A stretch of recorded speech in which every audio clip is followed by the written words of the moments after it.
സ്നേഹത്തിൻ്റെയും സാഹോദര്യത്തിൻ്റെയും സമഭാവനയുടെയും സന്ദേശമുയർത്തി വീണ്ടും ഒരു ക്രിസ്മസ് രാവിനായി കാത്തിരിക്കുകയാണ് ലോകമെമ്പാടുമുള്ള ക്രൈസ്തവ വിശ്വാസികൾ. ലോകരക്ഷകനായ യേശുനാഥൻ്റെ തിരുപ്പിറവിക്കായി പുൽക്കൂടും നക്ഷത്രങ്ങളും ഒരുക്കി കാതോർത്തിരിക്കുന്ന എല്ലാവർക്കും കുട്ടനാട് കേബിൾ വിഷൻ്റെ ക്രിസ്മസ് ആശംസകൾ.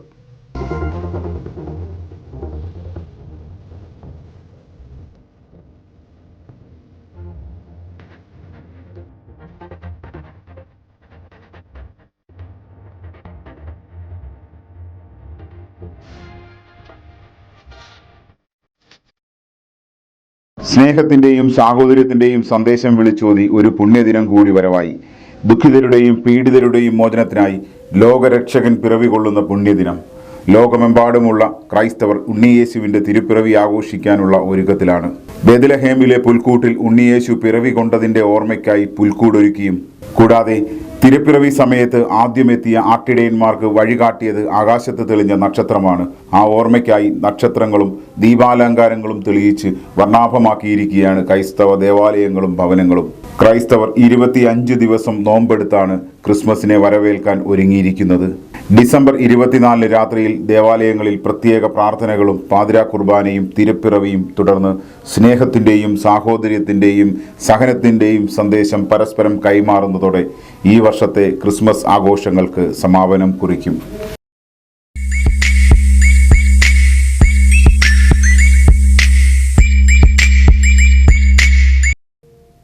ചാതുർവർണ്ണയത്തിന്റെ ചാവുനിലങ്ങളിൽ ജാതിയുടെയും മതത്തിന്റെയും പേരിൽ മനുഷ്യരെ ചവിട്ടിത്താഴ്ത്തുന്ന നിലപാടാണ് BJP സ്വീകരിക്കുന്നതെന്ന് CPIM Kuttanad area secretary CP ബ്രീവൻ.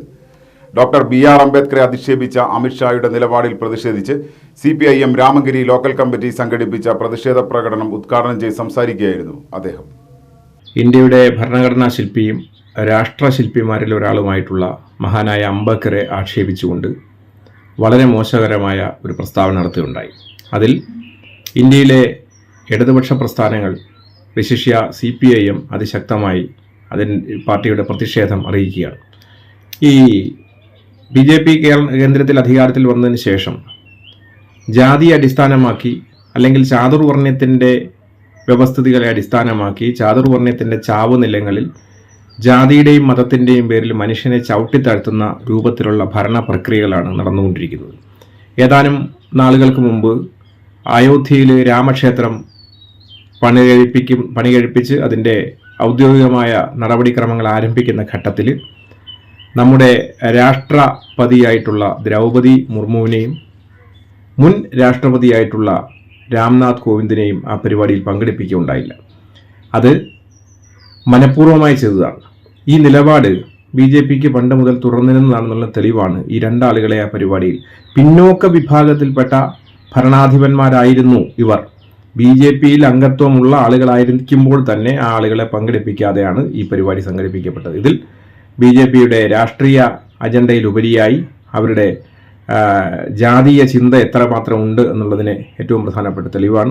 അയോധ്യയിലെ രാമക്ഷേത്ര സമർപ്പണ ചടങ്ങിൽ നിന്നും രാഷ്ട്രപതി ദ്രൗപദി മുർമു, മുൻ രാഷ്ട്രപതി രാംനാഥ് കോവിന്ദ് എന്നിവരെ പങ്കെടുപ്പിക്കാതിരുന്നത് മനഃപൂർവ്വമാണെന്നും ചാതുർവർണ്ണയ വ്യവസ്ഥകളെ അടിസ്ഥാനമാക്കി തരംതിരിക്കുന്ന നിലപാട് BJP വർഷങ്ങളായി തുടർന്നു പോരുന്നതാണെന്നും ഇതിന്റെ ഭാഗമായിട്ടാണ് പിന്നോക്ക വിഭാഗത്തിൽപ്പെട്ട രാഷ്ട്രപതി ഒഴിവാക്കിയതെന്നും മഹാനായ ഡോക്ടർ BR അംബേദ്കറെ അധിക്ഷേപിച്ച അമിത്ഷാ കേന്ദ്ര ആഭ്യന്തരമന്ത്രി സ്ഥാനം രാജിവെച്ച് രാജ്യത്തെ ജനങ്ങളോട് മാപ്പ് പറയണമെന്നും ബ്രീവൻ ആവശ്യപ്പെട്ടു.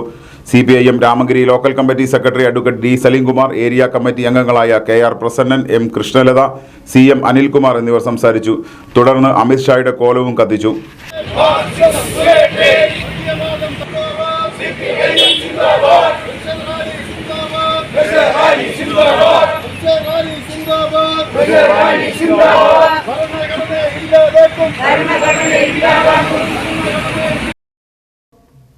എടത്വ പഞ്ചായത്ത് 4-ാം വാർഡിൽ ഇല്ലിമൂട് ജംഗ്ഷൻ മുതൽ അമ്പിയായത്ത് പടി വരെയുള്ള റോഡ് നിർമ്മാണം പൂർത്തീകരിക്കാത്തതിൽ പ്രതിഷേധം ശക്തമാകുന്നു. നിർമ്മാണ പ്രവർത്തനങ്ങൾ പാതി വഴിയിൽ ഉപേക്ഷിച്ചതിന് പിന്നിൽ കോൺട്രാക്ടർമാരും രാഷ്ട്രീയക്കാരും ചേർന്നുള്ള ഒത്തുകളിയാണെന്നും നാട്ടുകാർ. ഏകദേശം 650 മീറ്ററോളം വരുന്ന ഇല്ലിമൂട് ജംഗ്ഷൻ മുതൽ അമ്പിയായത്ത് പടി വരെയുള്ള റോഡ് പുനർനിർമ്മിക്കുന്നതിന് 1,15 ലക്ഷത്തിൽ പരം രൂപയാണ് അനുവദിച്ചിട്ടുള്ളത്. റോഡ് 3 ഭാഗങ്ങളായി തിരിച്ച് 3 കോൺട്രാക്ടർമാരാണ് ടെൻഡർ പിടിച്ചത്. എന്നാൽ ടെൻഡർ പൂർത്തീകരിച്ച് നിർമ്മാണ പ്രവർത്തനം ആരംഭിച്ച് 4 വർഷങ്ങൾ പിന്നിട്ടിട്ടും നിർമ്മാണ ഉദ്ഘാടനമല്ലാതെ നാളിതുവരെ യാതൊരു പ്രവൃത്തിയും നടത്തുവാനും ബന്ധപ്പെട്ടവർക്ക് കഴിഞ്ഞിട്ടില്ല. എന്ന് മാത്രമല്ല ഈ വഴിക്ക് പിന്നീട് ആരും വന്നിട്ടുമില്ല. ഒരു 2 വഴിയും കൂടെ ഒരുപോലെ ചെയ്തിട്ട് ഒരു വഴി കൂടെ എങ്കിലും ഞങ്ങൾ വണ്ടി കൊണ്ടുപോയിക്കൊണ്ടിരുന്ന ഓട്ടോയാണെങ്കിലും ഞങ്ങൾ 2 വീട്ടുകാർക്കാണ് ഇവിടെ ഓട്ടോ ഉള്ളത്. ഈ വഴി കൂടെ പോയി ഞങ്ങൾക്ക് ഓടി കിട്ടുന്ന പൈസ മൊത്തം വർക്ക്ഷോപ്പിൽ കൊണ്ട് കൊടുക്കുക. അതിൽ നിന്ന് നമുക്കൊന്നും എടുക്കാൻ പറ്റത്തില്ല. അതുപോലത്തെ അവസ്ഥയല്ല നിൽക്കുന്നത്. ഒന്ന് പള്ളിയിൽ പോകാൻ പോലും ഞങ്ങൾക്ക് നടന്നു പോകാൻ പറ്റത്തില്ല.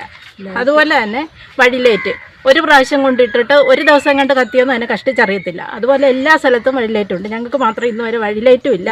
എന്നാൽ തൊഴിലുറപ്പുകാരെ കൊണ്ടോ ആരെ കൊണ്ടെങ്കിലും മെമ്പർ എന്നാൽ പുല്ലൊന്ന് വെട്ടി തെളിച്ച് തരാൻ പറഞ്ഞാൽ അതുപോലും ഇല്ല. ഓരോ പ്രാവശ്യവും ഞങ്ങൾ പിരിവെടുത്ത് 500, 300 അല്ലെ 1000 എടുത്തിട്ട് ഇപ്പം എല്ലാവരും അവനവൻ ജോലി ചെയ്ത് അന്നന്നത്തെ ഇടം കഴിയുന്ന ആൾക്കാർ. എല്ലാവരും സാമ്പത്തികമായിട്ട് ആരും ഉയർന്ന നില കഴിയുന്ന ആൾക്കാരല്ല. അപ്പോൾ ആ നിലയിൽ നിന്നുകൊണ്ട് ഇപ്പം അപ്പുറത്തെ കിഴക്കേക്കരയിലെ വഴി കൂടെ ആയിരുന്നു ഞങ്ങൾ ഓട്ടോ പോയിക്കൊണ്ടിരുന്നത്. ഇപ്പോൾ അവിടെയും കല്ലിട്ടിട്ട് 1.5 മാസം. ഇപ്പം മെമ്പറിനെ വിളിച്ച് ചോദിക്കുമ്പോൾ പണിയാന്ന് പറയുന്നതല്ലാതെ ഇതുവരെ അതിനൊരു തീരുമാനമായില്ല.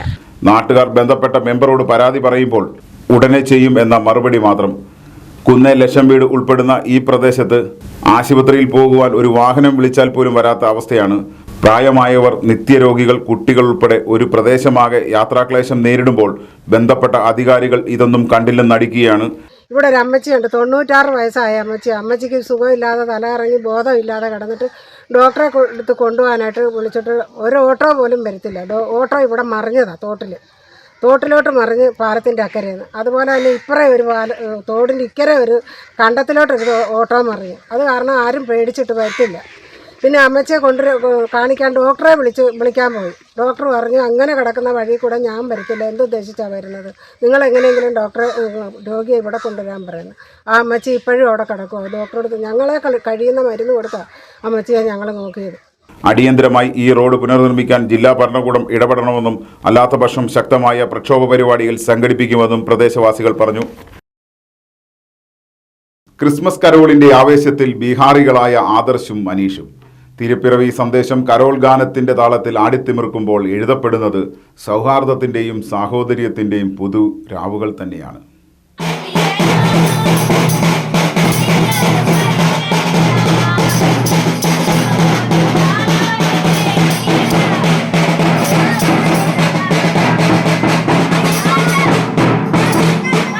ക്രിസ്മസ് രാവുകളെ ധന്യമാക്കാൻ കൂട്ടുകാരുമൊത്ത് കരോളിനായി വീടുകൾ തോറും കയറി ഇറങ്ങുകയാണ് ബീഹാറി കുട്ടികളായ ആദർശും മനീഷും. കരോൾ ഗാനത്തിന്റെ ഈണത്തിനൊപ്പിച്ച് സൈഡ് ഡ്രമിന്റെ താളമുയർത്തി ആദർശും ക്രിസ്മസ് പാപ്പയുടെ വേഷത്തിൽ മനീഷും ഹൃദയങ്ങളിൽ ക്രിസ്മസ് സന്തോഷം പകരുമ്പോൾ കൂട്ടുകാരായ ആരോമൽ, അർജുൻ, ഹരി, മഹേഷ് എന്നിവരും ആവേശം നിറച്ച് ഒപ്പമുണ്ട്. കഴിഞ്ഞ 14 വർഷക്കാലമായി മാന്നാറിൽ മേസ്ത്രി ജോലി ചെയ്തു വരുന്ന ബീഹാർ സ്വദേശികളായ പിന്റു പണ്ഡിറ്റിന്റെയും സീതാദേവിയുടെയും 6 മക്കളിൽ ഇളയവരാണ് ആദർശ് കുമാറും മനീഷ് കുമാറും. മാന്നാർ തൃക്കുരുട്ടി ക്ഷേത്രത്തിന് കിഴക്ക് വാടകയ്ക്ക് താമസിക്കുകയാണ് ഇവരുടെ കുടുംബം. മാന്നാർ ഗവൺമെന്റ് LP സ്കൂളിൽ 4ാം ക്ലാസ് വിദ്യാർത്ഥികളായ ആദർശും മനീഷും 2 വർഷമായി കേരളത്തിലെത്തിയിട്ട് ഈ കാലയളവിൽ ലഭിച്ച കൂട്ടുകാരോട് ക്രിസ്മസ് ആഘോഷിക്കണമെന്നും കരോൾ ഇറങ്ങണമെന്നുമുള്ള ആഗ്രഹം അറിയിച്ചപ്പോൾ കൂട്ടുകാർക്കും സന്തോഷമായി. ആരോമൽ, അർജുൻ, ഹരി, മഹേഷ് എന്നിവർ ഒത്തൊരുമിച്ച് കഴിഞ്ഞ 3 മാസക്കാലം നടത്തിയ തയ്യാറെടുപ്പിനൊടുവിലാണ് കരോൾ സംഘം പിറന്നത്. ഇവർ 2 വർഷമായിട്ട് ഇവിടെ കേരളത്തിൽ വന്നതാണ്. ഇവൻ്റെ പേര് ആദർശ്, അവൻ്റെ പേര് മനീഷ്. ഇവർ ബീഹാറിൽ നിന്ന് വന്നതാണ്, 2 വർഷം മുമ്പ് വന്നതാണ്. പക്ഷേ ഭയങ്കര കൂട്ടായി. വേറെ ആരും ഇല്ലാത്തപ്പോൾ എൻ്റെ കൂടെ കളിക്കാനും വരും. ഞങ്ങൾ ചുമ്മാ കളിക്കാണ്ട്. പിന്നെ ഞങ്ങൾ കുറേ മാസം മുമ്പേ ഞങ്ങളൊരു പ്ലാൻ ഇട്ടാണ് ഇങ്ങനെ ഇറങ്ങണമെന്ന്. നല്ല പിള്ളേരാണ്, എന്താ പറഞ്ഞാലും ഇവർ ചെയ്യും. ഡിസംബർ 19 മുതൽ മാന്നാറിന്റെ വിവിധ ഭാഗങ്ങളിൽ കരോളുമായി ഇറങ്ങിയ ഈ കുട്ടി സംഘത്തിന് ആദ്യ ദിനത്തിൽ തന്നെ വാദ്യോപകരണങ്ങൾ വാടകയ്ക്കെടുത്ത പണം സമാഹരിക്കാൻ കഴിഞ്ഞു. സാമ്പത്തിക ലാഭമല്ല, കൂട്ടുകാരുടെ സന്തോഷത്തിനു വേണ്ടിയാണ് ഞങ്ങൾ ഒരുമിച്ചതെന്ന് ഇവർ പറഞ്ഞു. നാടിന്റെ രക്ഷ ജനകീയ പ്രതിരോധത്തിലൂടെ എന്ന മുദ്രാവാക്യം ഉയർത്തി കേരള സംസ്ഥാന ജനകീയ പ്രതിരോധ സമിതി സംഘടിപ്പിക്കുന്ന സംസ്ഥാന കൺവെൻഷൻ ഡിസംബർ 29 ആലപ്പുഴയിൽ വെച്ച് നടക്കുമെന്ന് ഭാരവാഹികൾ വാർത്താ സമ്മേളനത്തിൽ അറിയിച്ചു. 1992 ജസ്റ്റിസ് VR കൃഷ്ണയ്യരും ലക്ഷ്മീൻ മേനോനും ബിഷപ്പ് പൗലോസുമൊക്കെ ചേർന്ന് രൂപീകരിച്ച ഒരു ജനകീയ പ്ലാറ്റ്ഫോമാണ്, ഒരു സമരപ്രസ്ഥാനമാണ് കേരള സംസ്ഥാന ജനകീയ പ്രതിരോധ സമിതി. കഴിഞ്ഞ 3 സംവത്സരക്കാലമായി കേരളത്തിലെ ജനങ്ങളുടെ ചെറുതും വലുതുമായ 100 കണക്കിന് ജനകീയ സമരങ്ങൾക്ക് നേതൃത്വം നൽകുകയും ജനകീയ സമരങ്ങളെ സഹായിക്കുകയും ചെയ്യുക എന്ന ദൗത്യമാണ് ജനകീയ പ്രതിരോധ സമിതി നിർവഹിച്ചു പോരുന്നത്. അപ്പോൾ ജസ്റ്റിസ് VR കൃഷ്ണയ്യരെ പോലെയുള്ള മഹാരഥന്മാർ നയിച്ച ആ പ്രസ്ഥാനം നമ്മുടെ ഇന്നത്തെ സമകാലിക ദേശീയ രാഷ്ട്രീയ സാമൂഹിക സാഹചര്യത്തിലും പ്രത്യേകിച്ചും സംസ്ഥാനത്തിൻ്റെ സവിശേഷ സാഹചര്യത്തിലും ജനങ്ങൾ അഭിമുഖീകരിക്കുന്ന പ്രശ്നങ്ങൾ അത് അവതരിപ്പിച്ചാൽ അന്തമില്ലാത്തത്ര പ്രശ്നങ്ങളാണ് നമ്മൾ നേരിടുന്നത് എന്നെല്ലാവർക്കും അറിയാം. ആലപ്പുഴ ജെൻഡർ പാർക്ക് ഹാളിൽ നടക്കുന്ന സമ്മേളനം ഇന്ത്യയിലെ പ്രമുഖ മനുഷ്യാവകാശ പ്രവർത്തകൻ ഡോക്ടർ മാം പുനിയാനി ഉദ്ഘാടനം ചെയ്യും. ചടങ്ങിൽ professor K Aravindashan, bishop Geevarghese Mar Coorilos, doctor M B Mathai, Sreedhar Radhakrishnan, Joseph C Mathew, doctor K G Thara, P N Gopalakrishnan, advocate Manjeri Sundarraj തുടങ്ങി സാമൂഹിക സാംസ്കാരിക നേതാക്കളും ജനകീയ സമര നേതാക്കളും പങ്കെടുക്കും. തുടർന്ന് ഭാവി കേരളത്തിൻ്റെ ജനകീയ സമരങ്ങൾക്ക് ദിശാബോധം നൽകുന്ന കർമ്മ പദ്ധതിക്ക് രൂപം നൽകുമെന്നും ഭാരവാഹികൾ പറഞ്ഞു. വാർത്താസമ്മേളനത്തിൽ M Shajar Khan, general secretary B Dileepan, S Seethilal, T Murali തുടങ്ങിയവർ പങ്കെടുത്തു.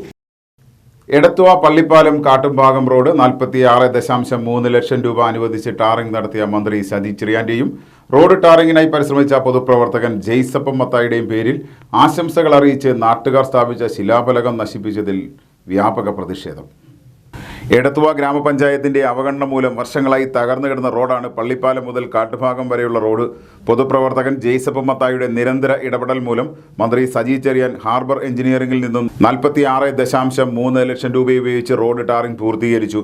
വർഷങ്ങളായി തകർന്നു കിടന്ന റോഡ് സഞ്ചാരയോഗ്യമാക്കിയ സന്തോഷത്തിൽ നാട്ടുകാർ മന്ത്രി സജി ചെറിയാനും ജെയ്സപ്പം മത്തായിക്കും ആശംസകൾ അറിയിച്ച് റോഡിന് സൈഡിൽ ശിലാഫലകം സ്ഥാപിച്ചു. എന്നാൽ ശിലാഫലകം പഞ്ചായത്ത് അനുമതിയില്ലാതെ സ്ഥാപിച്ചു എന്നാരോപിച്ച് വാർഡ് മെമ്പറും 2 UDF മെമ്പർമാരും ചേർന്ന് നശിപ്പിച്ചെന്നും LDF സർക്കാരും മന്ത്രി സജി ചെറിയാനും നടപ്പാക്കിയ വികസന പ്രവർത്തനങ്ങൾ പൊതുസമൂഹം അറിയരുത് എന്ന രാഷ്ട്രീയ പകപോക്കലാണ് ഫലകം നശിപ്പിച്ചതിലൂടെ നടപ്പാക്കിയതെന്നും ആരോപിച്ച് പ്രദേശവാസികൾ പഞ്ചായത്തിലേക്ക് പ്രതിഷേധ സമരം നടത്തി. പ്രതിഷേധ സമരം ജെയ്സപ്പൻ മത്തായി ഉദ്ഘാടനം ചെയ്തു. സ്വാർത്ഥ താല്പര്യത്തിന്റെ അടിസ്ഥാനത്തിൽ ഈ കാട്ടുംഭാഗം പ്രദേശത്തെ ജനങ്ങളെ തള്ളിവിട്ടിരിക്കുകയാണ്. കാലാകാലങ്ങളായി വാഗ്ദാനം പറഞ്ഞു വന്നതിന് ശേഷം ആ ഭാഗത്തെ ജനങ്ങളോട് അനീതി കാട്ടി അന്യായമായി അവരുടെ സഞ്ചാര സ്വാതന്ത്ര്യത്തിന് വേണ്ട സുരക്ഷിതമായ റോഡ് നിർമ്മിച്ചു നൽകുന്നതിൽ പഞ്ചായത്ത് പരാജയപ്പെടുകയാണ്. പഞ്ചായത്ത് പരാജയപ്പെടുക മാത്രമല്ല, അന്യായമായി ആ പ്രദേശത്തെ ജനങ്ങളെ വാഗ്ദാനങ്ങൾ കൊടുത്തും ഇപ്പൊ ശരിയാക്കി തരാം എന്ന് പറഞ്ഞ് ആടിനെ തൂപ്പല കാണിക്കുന്നത് പോലെ പറ്റിക്കുകയുമായിരുന്നു. യോഗത്തിൽ സാറാമ ജോർജ്, ഷാജി മീനത്തേരിൽ, തോമാച്ചൻ കാട്ടാമ്പള്ളി, രാജു പള്ളിച്ചിറ, ജോർജ് കുട്ടി കല്ലുപുരക്കൽ തുടങ്ങിയവർ സംസാരിച്ചു. കാട്ടുംഭാഗത്ത് ഞാൻ പോയിട്ട് 33 വർഷക്കാലം ഞാൻ അവിടെ ജീവിക്കുന്നു. എന്നാൽ എൻ്റെ ജീവിതം വളരെ കഷ്ടതയിലാണ്, വളരെ പ്രയാസത്തിലെന്ന് പറഞ്ഞാൽ വെള്ളത്തിൻ്റെ നടുവിൽ ഞങ്ങൾ കിടക്കുകയായിരുന്നു. ഞങ്ങൾക്ക് അത് കാരണത്താൽ പല പ്രശ്നങ്ങൾ ഞങ്ങൾ നേരിട്ടേ ഉള്ളൂ. ഞങ്ങൾക്ക് അവിടെ രോഗികളുണ്ട്, 4 വികലാംഗരുണ്ട്, 10 വർഷക്കാലം രോഗമായി കിടന്നവരുണ്ട്. എൻ്റെ ഭർത്താവാണ് വാഹനം ഇല്ലാതെ കിടന്ന് കഷ്ടപ്പെട്ട് ആർട്ടിൻ്റെ രോഗം വന്ന് സുഖമില്ലാതെ വണ്ടിയില്ല ഒന്ന് കൊണ്ടുപോയി ആ ചികിത്സ ചെയ്യാനായിട്ട് അതോടെ പെട്ടെന്ന് മരിച്ചുപോയി. അതൊരു സങ്കടപദം കൊണ്ട് അതിനോടകം പല പ്രശ്നങ്ങൾ ഞങ്ങൾ അനുഭവിച്ചു. വാർത്തയുടെ പേരിൽ മാധ്യമം ലേഖകൻ അനിരു അശോകന്റെ ഫോൺ പിടിച്ചെടുക്കാനുള്ള ക്രൈംബ്രാഞ്ച് നീക്കത്തിനെതിരെ ആലപ്പുഴയിൽ മാധ്യമപ്രവർത്തകർ പ്രതിഷേധിച്ചു. KUWJ സംസ്ഥാന കമ്മിറ്റിയുടെ ആഹ്വാനപ്രകാരം സംസ്ഥാനം ഒട്ടാകെ നടത്തുന്ന സമരത്തിന്റെ ഭാഗമായിട്ടായിരുന്നു പ്രതിഷേധം. നമ്മുടെ ഹൃദയവികാരം പ്രകടിപ്പിക്കുന്നതിന് വേണ്ടിയിട്ടുള്ള ഒരു അവസരമായിട്ടാണ് KUWJയും അതോടൊപ്പം തന്നെ ആലപ്പുഴ പ്രസ് ക്ലബ്ബും ഈ പ്രതിഷേധ പരിപാടിയെ കാണുന്നത്. ജില്ലാ തലങ്ങളിൽ ഇന്ന് ജില്ലാ പോലീസ് മേധാവിയുടെ ഓഫീസിലേക്കാണ് മാർച്ച് നിശ്ചയിച്ചിരുന്നത്. തിരുവനന്തപുരത്ത് DGPയുടെ ഓഫീസിലേക്കും അതോടൊപ്പം തന്നെ കോഴിക്കോടും കൊച്ചിയിലുമൊക്കെ കമ്മീഷൻ ഓഫീസിലേക്കുമാണ് മാർച്ച് ഇരുന്നത്. നമുക്കിവിടെ ഈ പ്രത്യേക സാഹചര്യത്തിൽ ആലപ്പുഴയിലെ ഉത്സവകാലമാണ്, ചെറുപ്പ് നടക്കുന്നു. അങ്ങനെ ഒരു സാഹചര്യത്തിലാണ് നമ്മുടെ പ്രതിഷേധം നമ്മുടെ ഈ തലത്തിലേക്ക്, അതായത് പ്രസ് ക്ലബിൻ്റെ പരിസരത്തേക്ക് നമ്മൾ ഒതുക്കിയത്. ഈ പ്രതിഷേധം ഇതിൻ്റെ സംഖ്യ കൊണ്ടോ അല്ലെങ്കിൽ ഇതിൻ്റെ അംഗങ്ങളുടെ ഇതുകൊണ്ടോ ഒന്നുമല്ല. അതായത് ഒരാൾ പ്രതിഷേധിച്ചാൽ പോലും അഭിപ്രായ പ്രകടന സ്വാതന്ത്ര്യത്തിന് വേണ്ടി അല്ലെങ്കിൽ മാധ്യമ സ്വാതന്ത്ര്യത്തിന് വേണ്ടി ഒരാൾ പ്രതിഷേധിച്ചാൽ പോലും ആ പ്രതിഷേധത്തിന് വലിയ ശക്തിയുണ്ട് എന്ന് നാം മനസ്സിലാക്കണം. ജനാധിപത്യത്തെ തകർക്കാനുള്ള നീക്കത്തിന്റെ ഭാഗമായി നടക്കുന്ന മാധ്യമ വേട്ടയ്ക്കെതിരെ ശക്തമായി ചെറുത്തു നിൽക്കാൻ സമൂഹത്തോട് ആവശ്യപ്പെട്ടുകൊണ്ടാണ് മാധ്യമ പ്രവർത്തകർ പ്രതിഷേധത്തിൽ അണിനിരുന്നത്.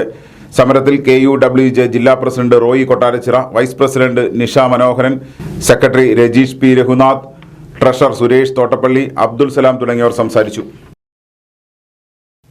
മൃഗസംരക്ഷണ വകുപ്പിന്റെ നേതൃത്വത്തിൽ 2024-25 സാമ്പത്തിക വർഷത്തിൽ നടപ്പിലാക്കുന്ന ഗോവർദ്ധനി പദ്ധതിയുടെ ചമ്പക്കുളം ഗ്രാമപഞ്ചായത്ത് തല ഉദ്ഘാടനം ചൊവ്വാഴ്ച നടന്നു. കണ്ടങ്കരി ക്ഷീരോത്പാദക സഹകരണ സംഘത്തിൽ നടന്ന ചടങ്ങിൽ ഗ്രാമപഞ്ചായത്ത് പ്രസിഡന്റ് ടി ജി ജലജകുമാരി വിതരണ ഉദ്ഘാടനം നിർവഹിച്ചു. നമ്മൾ ചെലവാക്കുന്നതിന്റെ കൂടെ ഒരു ചെറിയ ഒരു സഹായം എന്ന നിലയിൽ ഇത്തരത്തില് ഗവൺമെന്റ് നമുക്ക് തരുന്ന ഈ കാലത്തിന് ഇപ്പൊ ഡോക്ടറോടെ പറഞ്ഞതുപോലെ തന്നെ നമുക്ക് ആർക്കാണോ നമ്മളിത് വിതരണം ചെയ്യുന്നത് ആ അത്തരത്തിലുള്ള കിടാക്കൾക്ക് കൊടുത്ത് നമ്മൾ എത്രയും പെട്ടെന്ന് അതിനെ ചെനപിടിപ്പിച്ച് പാൽ ഉൽപ്പാദിപ്പിക്കുന്നതിന് വേണ്ടിയിട്ടാണ് നമ്മൾ ഇത്തരത്തിലുള്ള പദ്ധതികൾ ചെയ്യുന്നത്. സാർ പറഞ്ഞതുപോലെ പഞ്ചായത്ത് ഏറ്റവും കൂടുതൽ നമ്മൾ ക്ഷീര കർഷകർക്ക് നല്ലൊരു ശതമാനം പൈസ നമ്മൾ മാറ്റി വെച്ചുകൊണ്ട് തന്നെയാണ് നമ്മളുടെ പഞ്ചായത്ത് മുന്നോട്ട് പോകുന്നത്. പാലിന് സബ്സിഡി കൊടുക്കുന്നുണ്ട്, നമ്മൾ ഇപ്പം മരുന്നുകൾക്ക് ആവശ്യത്തിനുള്ള പണം കൊടുക്കുന്നുണ്ട്. അങ്ങനെ ക്ഷീര കർഷകരെ ഒരു പടി മുന്നിൽ കൊണ്ടുവരാൻ തന്നെയാണ് ചമ്പക്കുളം ഗ്രാമപഞ്ചായത്ത് എന്നും കൂടെ നിന്നിട്ടുള്ളത്. കന്നുകുട്ടികളുടെ പരിപാലന കാലയളവിൽ കർഷകരുടെ സാമ്പത്തിക ഭാരം കുറയ്ക്കുക എന്ന ലക്ഷ്യത്തോടെ സംസ്ഥാന സർക്കാർ നടപ്പാക്കുന്ന പദ്ധതിയാണ് ഗോവർദ്ധിനി. ചമ്പക്കുളം ഗ്രാമപഞ്ചായത്ത് തല ഉദ്ഘാടന സമ്മേളനത്തിൽ calf feed veterinary surgeon doctor Arya Mohan പദ്ധതി വിശദീകരണം നടത്തി. അപ്പോൾ ഈ പദ്ധതി എന്തിനാണ് നമ്മൾ നടത്തുന്നത് എന്ന് വെച്ചാൽ പദ്ധതിയുടെ ലക്ഷ്യം എന്താണെന്ന് വെച്ചാൽ ഇപ്പോൾ ഒരു കന്നുകുട്ടി ജനിച്ച് അതിന് ഉൽപാദനശേഷി എത്തുന്നത് വരെ നമുക്ക് കർഷകർക്ക് അധികം സാമ്പത്തിക മെച്ചമുണ്ടാവില്ല ആ കന്നുകുട്ടികളിൽ നിന്ന്. അപ്പോൾ അതിൻ്റെ ആ ഒരു സാമ്പത്തിക ഭാരം കുറയ്ക്കുക എന്നത് കണ്ടിട്ടാണ്. അപ്പോൾ ആ തീറ്റ ചെലവ് നല്ല കൂടുതലായിരിക്കും. അപ്പോൾ അതിന് 50% സബ്സിഡിയിൽ തരുമ്പോൾ അത്രയും ഒരു കുറവ് സാമ്പത്തിക ഭാരം കുറയ്ക്കുക എന്നതാണ് ഉദ്ദേശിക്കുന്നത് ഒന്നാമത്തത്. പിന്നെ രണ്ടാമത്തത് ഈ കന്നുകുട്ടിയുടെ ആദ്യ പ്രസവം നേരത്തെയാക്കുക എന്നുള്ളതാണ്. Veterinary polyclinic surgeon doctor Ratheesh Babu, livestock inspector Marshal Mothees എന്നിവർ സംസാരിച്ചു. 4 മുതൽ 6 മാസം വരെ പ്രായമുള്ള കന്നുകുട്ടികളെ വളർത്തുന്ന ക്ഷീരകർഷകർക്ക് 50% സബ്സിഡി നിരക്കിലാണ് കാലിത്തീറ്റ നൽകുന്നത്. ചമ്പക്കുളം പഞ്ചായത്തിലെ 21 ക്ഷീരകർഷകർക്ക് ഗോവർദ്ധനി പദ്ധതിയിലൂടെ ആനുകൂല്യം ലഭ്യമാകും. RC ചാരിറ്റബിൾ ട്രസ്റ്റിന്റെ കായൽപ്പുറം യൂണിറ്റിന് ഉദ്ഘാടനം ട്രസ്റ്റ് ചെയർമാൻ റജി ചെറിയാൻ നിർവഹിച്ചു. ജീവകാരുണ്യ പ്രവർത്തന രംഗത്ത് മാതൃകാപരമായ പ്രവർത്തനം നടത്തുന്ന ട്രസ്റ്റ് കുട്ടനാട്ടിലെ 13 പഞ്ചായത്തുകളിലും കമ്മിറ്റികൾ രൂപീകരിക്കുന്ന ഭാഗമായിട്ടാണ് കായൽപ്പുറത്ത് യൂണിറ്റ് ആരംഭിച്ചത്.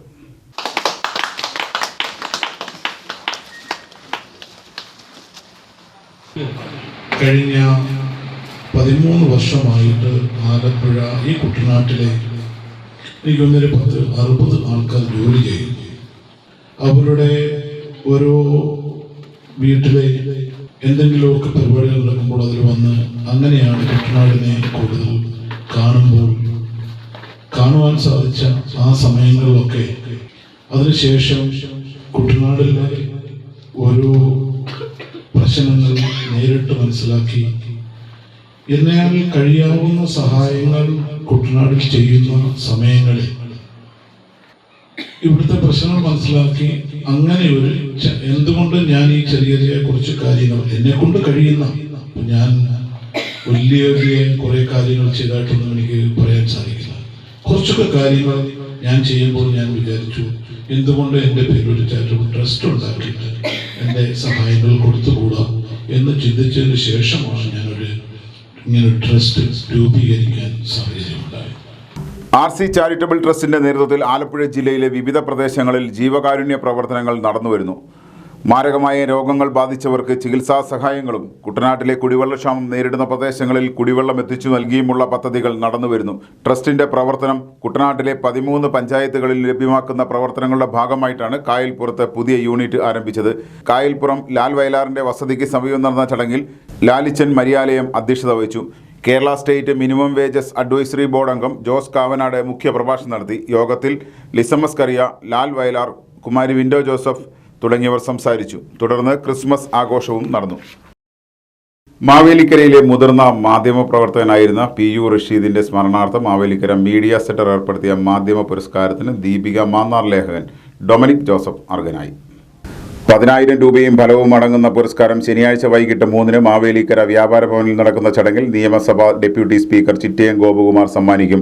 Mavelikkara media centre president S Akhilesh അധ്യക്ഷനാകും. ഭരണിക്കാവ് സർവീസ് സഹകരണ bank president Koshy Alex, PU Rasheed അനുസ്മരണ പ്രഭാഷണം നടത്തുമെന്ന് media centre secretary UR Manu, treasurer P Pramod എന്നിവർ അറിയിച്ചു. ഈ വർഷത്തെ ശബരിമല മണ്ഡലപൂജ ഡിസംബർ 26 ഉച്ചയ്ക്ക് 12-നും 12:30-നും ഇടയ്ക്കുള്ള മുഹൂർത്തത്തിൽ നടക്കുമെന്ന് Devaswom board president PS Prashanth അറിയിച്ചു. തന്ത്രി കണ്ഠരര് രാജീവരുടെ മുഖ്യ കാർമ്മികത്വത്തിലാണ് ചടങ്ങുകൾ. ഡിസംബർ 22-ന് രാവിലെ ആറന്മുള പാർത്ഥസാരഥി ക്ഷേത്രത്തിൽ നിന്ന് ആരംഭിച്ച തങ്കയങ്കി രഥഘോഷയാത്ര ബുധനാഴ്ച ഉച്ചയ്ക്ക് 1:30-ന് പമ്പയിൽ എത്തിച്ചേരും. പമ്പയിൽ ദേവസ്വം വകുപ്പ് മന്ത്രി VN വാസവൻ തങ്കഅങ്കി ഘോഷയാത്രയെ സ്വീകരിക്കും. വൈകിട്ട് 6 മണിക്ക് സന്നിധാനത്തെത്തിച്ചേരുന്ന ഘോഷയാത്രയെ കൊടിമരച്ചുവട്ടിൽ വെച്ച് ദേവസ്വം ബോർഡ് പ്രസിഡന്റും അംഗങ്ങളുമടക്കമുള്ളവർ ചേർന്ന് സ്വീകരിക്കും. തുടർന്ന് തങ്കയങ്കി ചാർത്തിയുള്ള ദീപാരാധനയും നടക്കും.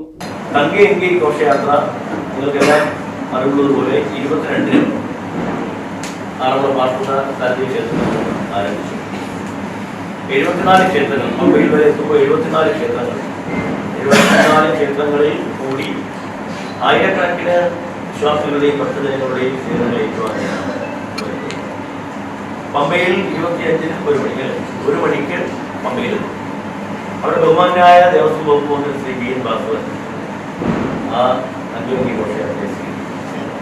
ഡിസംബർ 26-ന് നെയ്യഭിഷേകം ഉൾപ്പെടെയുള്ള ചടങ്ങുകൾ ഉണ്ടാകും.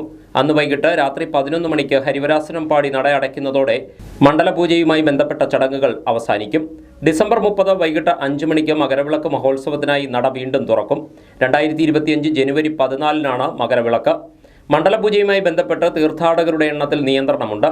ഡിസംബർ 25-ന് 50,000, ഡിസംബർ 26-ന് 60,000 എന്നിങ്ങനെയാണ് വെർച്വൽ ക്യൂ വഴി പ്രവേശിപ്പിക്കുന്ന ഭക്തരുടെ എണ്ണം.